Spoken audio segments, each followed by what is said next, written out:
ভালোবাসা রেখেছিলেন আমার নবী মুস্তাফার দরবারে হযরতে উমরে ফারুক রাদিয়াল্লাহু তাআলা আনহু হাজির হয়ে বললেন, ইয়া রাসূলুল্লাহ, ইয়া হাবিবাল্লাহ, নবী গো, ফিদাকা আবি উম্মি, আমার পিতামাতা আপনার পদতলে কুরবান হয়ে যাক। ইয়া রাসূলুল্লাহ, ইয়া হাবিবাল্লাহ, নবী গো, পৃথিবীর যত জিনিস আছে আমার জান ছাড়া ইয়া রাসূলুল্লাহ আপনাকে আমি ভালোবাসি। আমার নবী মুস্তাফা সাল্লাল্লাহু তাআলা আলাইহি ওয়াসাল্লাম বলেন, ও উমর শোনো, কেউ অতক্ষণ পর্যন্ত পুরোপুরি মুমিন হতে পারে না, কামিলে মুমিন হতে পারে না, যতক্ষণ পর্যন্ত নিজের জানের থেকেও আমাকে না ভালোবাসবে। জোরে বলুন সুবহানাল্লাহ।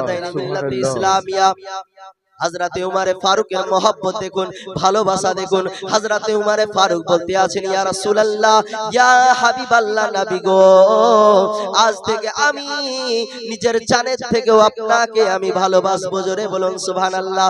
আমার নবী মুস্তাফা সাল্লাল্লাহু তাআলা আলাইহি ওয়াসাল্লাম বলেন, লা ইউমিনু আহাদাকুম হাত্তা আকুনা আহাব্বা মিন ওয়ালিদিহি ওয়ালাদিহিন নাসি আজমাইন, কেউ অতক্ষণ পর্যন্ত পুরোপুরি মুমিন হতে পারে না, কামিলে মুমিন হতে পারে না, যতক্ষণ পর্যন্ত নিজের পিতামাতার থেকেও, নিজের আত্মীয় স্বজনের থেকেও, নিজের সন্তানের থেকেও আমাকে না ভালোবাসবে। জোরে বলুন সুবহানাল্লাহ, সুবহানাল্লাহ। এই হাদিসটি বর্ণনা করা আছে মিশকাত শরীফে।